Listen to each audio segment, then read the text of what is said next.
Ito ang Presidential Broadcast Service. Radyo Pilipinas. Radyo Publiko ng Bagong Pilipinas para sa Bagong Pilipino. Naghahatid ng mahahalagang balita at impormasyon na guugnay ng pamahalaan sa sambayanan. Tulay sa himpapawid ng serbisyo publiko. Radyo Pilipinas. Radyo Publiko. Ang boses ng Pangulo. Sa Iloilo. Radyo Pilipinas. 585 AM. Oras alas 4:07 sa hapon. Gikan sa hulot balitaan sa PBS, Radyo Pilipinas, Iloilo. Gintipon sa buos na pwersa sa News and Public Affairs Division. Mga pagsaysay sa mga hitabo o aksyon, mga pananawan, kang desisyon, mga hibubunod sa napikuhan na sektor, mga dalagpong ng balita, diri sa Iloilo. At mga bahin sa Kabisayang nagkatunan. Mga balita na natipon sa sulod sa naligan ng 24 oras. Inyo mapatihan sa Headliners Was. Kagkaroon, yari ang inyong PBS News Team.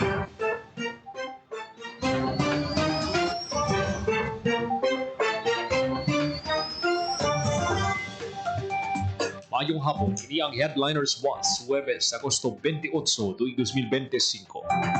Ini ang inyong tagbalita, Joseph Paul Noblesa Tarosa, kagkaroon sa mga Pangulong dinalan. Headline. Mga PDL sa Negros Occidental District Jail nagpatigan sa noise barrage o panawagan ng pagkakasaila jail warden. Kadwa nga Quadcom hearing sa investigasyon sa mga waterworks project sa syudad ginpatawag sa City Council. DPWH Engineer Roy Pagkanan wala gihapon nag-attend. Merta na niya sa kinimitar sa DPWH ICDO para sa coordination meeting may kantanan sa mga infrastructure project sa syudad. Regional Bakuna Eskwela ginlunsar, linibo ka estudyante sa Western Visayas target nga mabakunahan. Iloilo City nakabalag na sa 40 o 451 ka kaso sang dengue.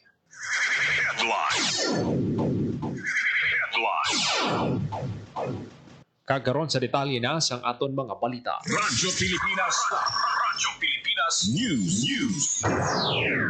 Nagpatigayon sa noise barrage sa mga persons deprived of liberty sa Negros Occidental District Jail sa Tabunan, Bagos City. Ang panawagan ng pagkakasaila jail warden nga si Jail Chief Inspector Chris Rel Awe.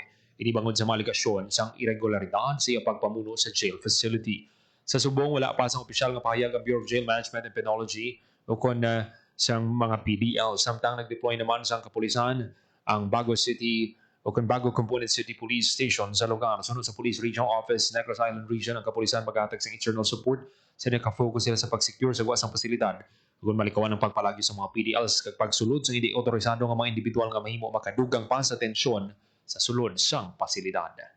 Sa kaangot nga balita, ginmanduan sa Bureau of Jail Management and Penology Negros Island Region ang mga personnel nga pamatian ng concerns sa mga persons deprived of liberty agod nga nagpatigayon sa noise barrage agod ipanawagan ng pagkakas kay jail warden nga si Jail Chief Inspector Chris Rel Awe. Sunod kay BJ and PNIR spokesperson Attorney Juniven Ray Omadhay, maximum tolerance ang dapat ipatuman sa mga personnel sa mga PDLs. Kag respetuhon ang ila kinamatarong nagpatag ang BJ and PNIR sa pila ka mga isyu ang ginpabutyag sa mga PDLs na tuy sa cashless ng pasilidad kag intimidating kag mas nagstrikto ang mga personnel. Pagpatag ni Omadhay katuyan sa cashless nga pasilidad ng malikawan ang pagpanuhol sa mga personnel kag para likaw man sa gamo. Sa pagpatuman sa hugot nga security measures ginpatag sa BJ and PNIR nga may isa ka personnel sa nagligan nga bulan nga natiruhan sa sulod sa pasilidad rason nga mas kinhugtan ang seguridad. Sa karon padayon ang investigasyon sa BJ and PNIR sa mga issue nga ginpabutyag sa PDLs. Radyo Pilipinas. Radyo Pilipinas News. BJ o kon ikadwa nga Quadcom hearing sa investigasyon sa mga waterworks sa project sa syudad. Ginpatawag sa City Council, DPWH ICDO Engineer Roy Pagkanan wala gihapon nag-attend. Detalye sang balita, Janelle Baclay. Radyo Pilipinas. Radyo Pilipinas. Report. Quadcom hearing sa Sangguniang Luzon, Iloilo City District Engineering Office, Officer in Charge Director Engineer Roy Pagkanan, kabayan sa ginahimo ang investigasyon sa konseho sa mga waterway project sa syudad sa Iloilo. Patag Engineer Pakanan pagi sa sulatang yung padala kay Lead Committee Chair Councilor Romel Doron, Committee in Public Service, Environmental Protection and Ecology.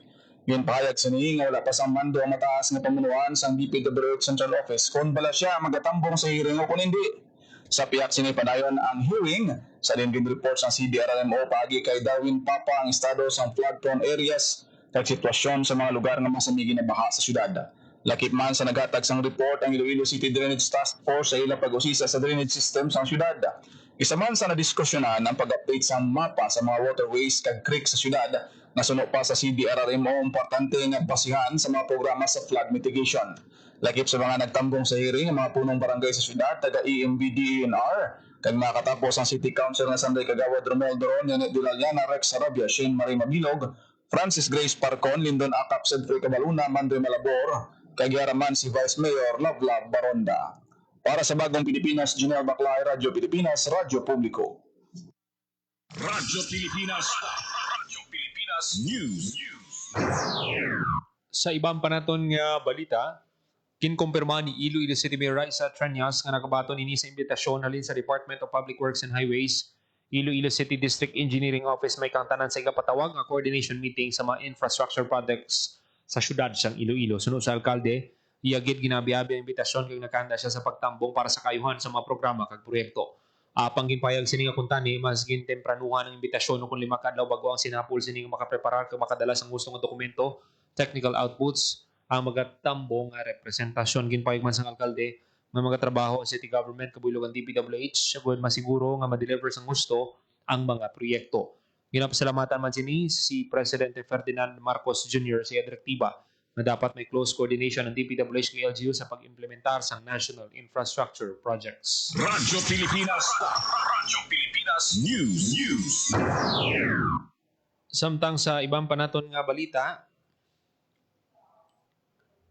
Regional Bakuna Eskwela ginlunsar linibo ka estudyante sa Western Visayas, target nga mabakunahan. Detalye sang balita, Hope Torrechante. Radyo Pilipinas. Radyo Pilipinas. Report.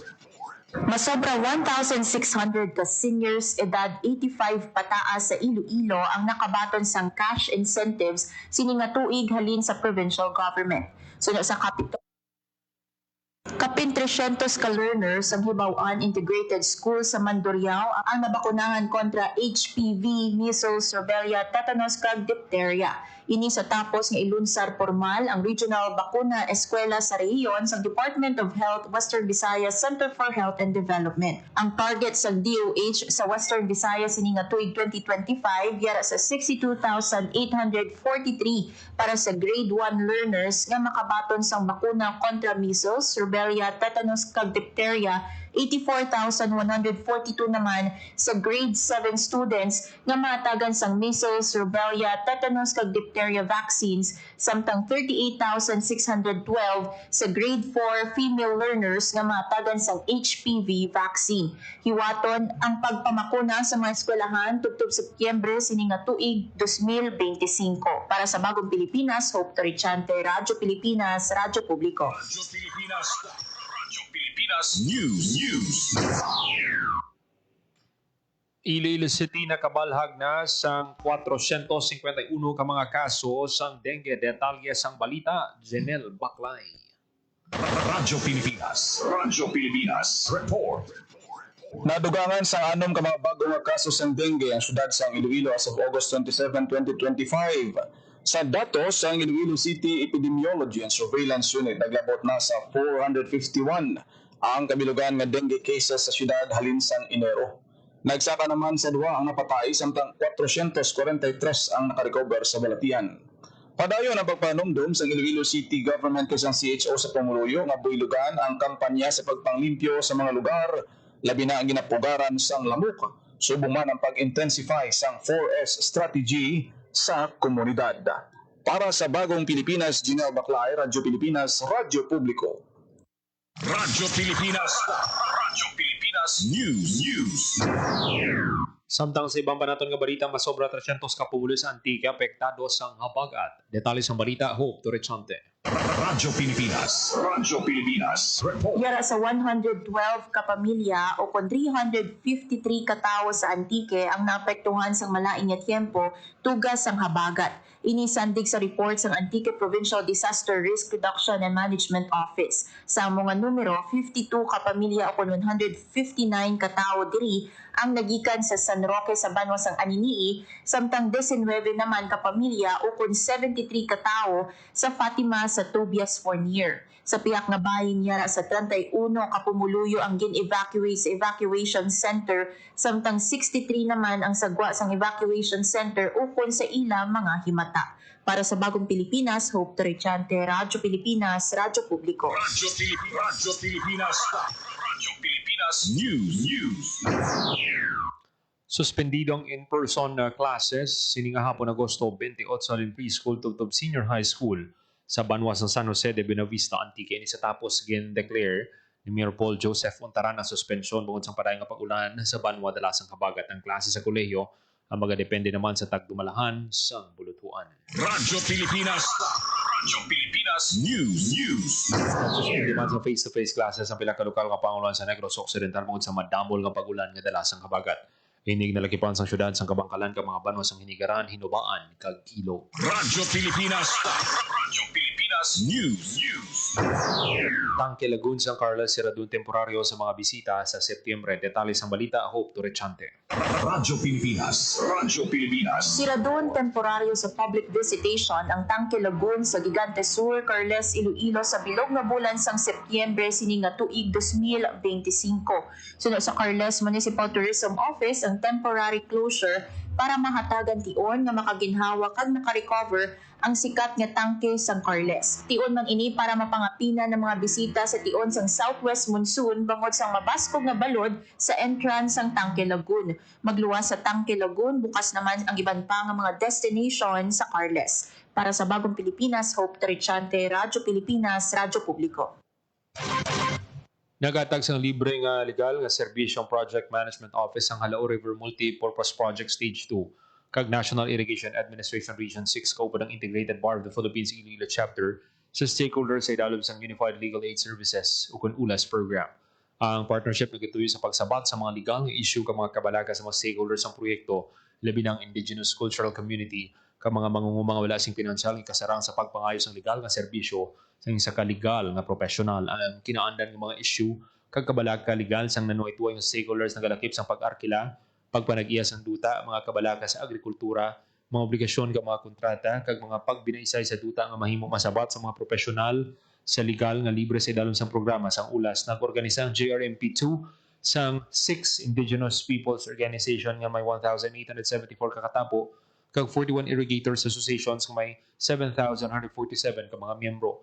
Nagpirma sa Memorandum of Agreement sa Engineer Jonel Boris na nagrepresentar sa niya kay JRMP2 kag Attorney Mehelinda Penetrante, Presidente sang IBP Iloilo Chapter. Pinakauna nga kay gayunan nga ang opisina sang niya nagpartner sa IBP para sa Unified Legal Aid Services sa ila stakeholders. Formal na nga gin-inagurahan sa Department of Agriculture Philippine Rural Development Project kaupod ng Iloilo Provincial Project Management and Implementation Unit ang 60 o kon sa 60 metros na pre-stressed concrete girder Kabakanan Bridge sa Alimudyan. Ang proyekto, balor 52.7 million, mag-aangot sa 7 cities nga ginakabig vegetable baskets ng Iloilo sa merkado kag magapabaskog sa food security agenda sa probinsya.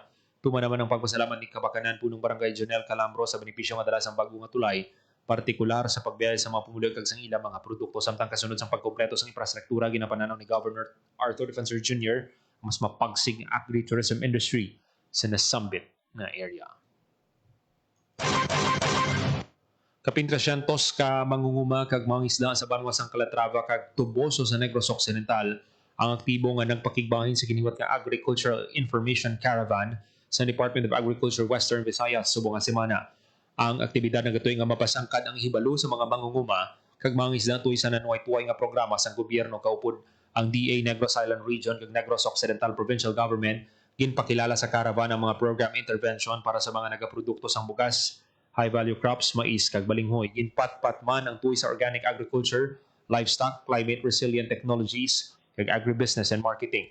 Nagpakilala man sang ilatag sa kaprograma ang Bureau of Fisheries and Aquatic Resources, Philippine Crop Insurance Corporation, Philippine Coconut Authority kag ang Negros Occidental Provincial Government magluwa sa bag-o nga hibalo nagpanagtagman sa mga farm tools. Ang DA Western Visayas sa mga nagpasakop bitbit ang ilang mga nabaton kag natunan sa karawan nagalaw ang DA nga magauswag pa ang kabuhi kag palangabuyan sa mga mangunguma kag mangingisda sa Negros Occidental.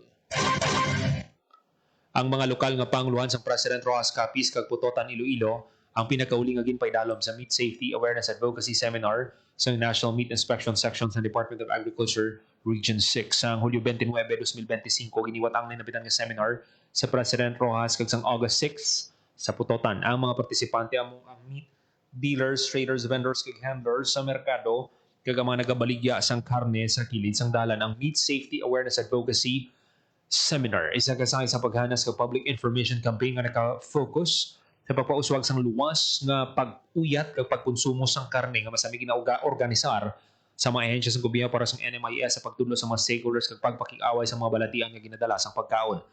Ang seminar kinaandan nga nagapuntirya sa mga nagauyat sang pagkaon, mga manug produkto kag ang publiko sa pagpatubo sang kultura sang kaluwasan sang pagkaon, pagpasanyog sang pagsulundan sang gobyerno para sa Food Safety Act sang 2013 kag pagpaambit sang pinakaayo nga mga buhat para sa katinlo kag sanitasyon sa bugos nga supply sang karne. Masobra 1,600 ka seniors edad 85 pataas nagabaton sa cash incentives sa Kapitolyo. Detalye sang balita, Hope Torrechante. Radyo Pilipinas. Masobra 1,600 ka seniors edad 85 pataas sa Iloilo ang nakabaton sang cash incentives sini nga tuig halin sa provincial government. Suno sa Kapitolyo, sini nga 2025, yara sa 1,658 katigulang edad 85 years old kag 95 ang nakabaton sang 5,000 pesos samtang 34 naman ka centenarian o kung mga nagaedad 100 years old pataas ang nakabaton sang 20,000 pesos. Kabahin ini sa pagpatuman sa Provincial Ordinance No. 2020-216 nga nagahatag sang monetary award sa mga octogenarians, nonagenarians kag centenarians sa probinsya sang Iloilo. Ang kwarta, ang sarang nga magamit sa mga seniors para sa ila kinanglanon medikal ukon sa pang-adlaw-adlaw nga gasto. Ang programa ang ginapangunahan sa Provincial Social Welfare and Development Office. Para sa Bagong Pilipinas, Hope Torrechante, Radyo Pilipinas, Radyo Publiko. Radyo Pilipinas. Radyo Pilipinas News. Padayon ang paglibot sa Department of Trade and Industry Iloilo sa kabarangayan sa probinsya para ipakilala ang sa mga magagmay nga negosyante ang ilang mga programa. Sining karon lang ginbisita sa DTI Iloilo ang bangkal alimudyan bitbit ang programa nga negosyo-centered advocacy campaign towards strengthened services. Katuyan sa programa nga mapasangkad ang hibalo sa mga micro, small and medium enterprises sa mga residente angot sa mga serbisyo nga ginatanyag sa negosyo center. Lakip na diri ang business name registration, product development, entrepreneurial training, access to finance, marketing assistance kag consumer protection programs. Nangin palaagyan ang aktibidad agon may istoryahan ang sa pagduso sa mga programa agon magsanyog ang kabuhi kag palangabuyan sang tanan. Radyo Pilipinas. Radyo Pilipinas News. Samtang nakasulod ang isa ka dako nga manog sa balay sang pamilya Hagurin sa Roro Port Area, Sitio Tabuk Suba, Barangay Huskin, Hordan, Guimara. Sunod sa pamilya Hagurin, nakabati sila sang pagkalas sa mga kuring sa sulod sang ilang kurungan kag didto nakita ang manog. Ginabulubanta masobra sa 2 ka metro ang kalabaon sang manog. 11 ka kuring ang ginasangod sa pamilya Hagurin ngayara sa sulod sang kurungan nga human sa steel matting. Sa 11 ka hinuktanan, 4 ang missing nga ginapatian ginkaon sang manog. Gilayon nga nagpaay sang bulig ang pamilya sa mga tricycle drivers nga nagaparada sa guwa sang Roro Port agon madako ang manog. Radyo Pilipinas. Radyo Pilipinas News. Nagapanumbalik ang maduagon kag refreshing nga selebrasyon sa Isla sang Guimaras, ang Dragon Fruit Festival. Sa ika-4 nga tuig, madamos ang aktibidad nga ginhanda ang provincial government para sa selebrasyon nga mag-uumpisa sa September 4 tubtob 7, 2025. Balantayan sa selebrasyon ang pagbukas ng weekend market nga puno sang dragon fruit products, dragon fruit themed food fests, farm pick and pay activities, kag art lessons and competitions. Ginaagda sa provincial government ang tanan nga magbisita sa Guimaras agud makita kag ma-experience ang pagsanyog sa dragon fruit industry sa isla. Radyo Pilipinas. Radyo Pilipinas News. Oras sa Radyo Pilipinas alas 4:26 sa hapon.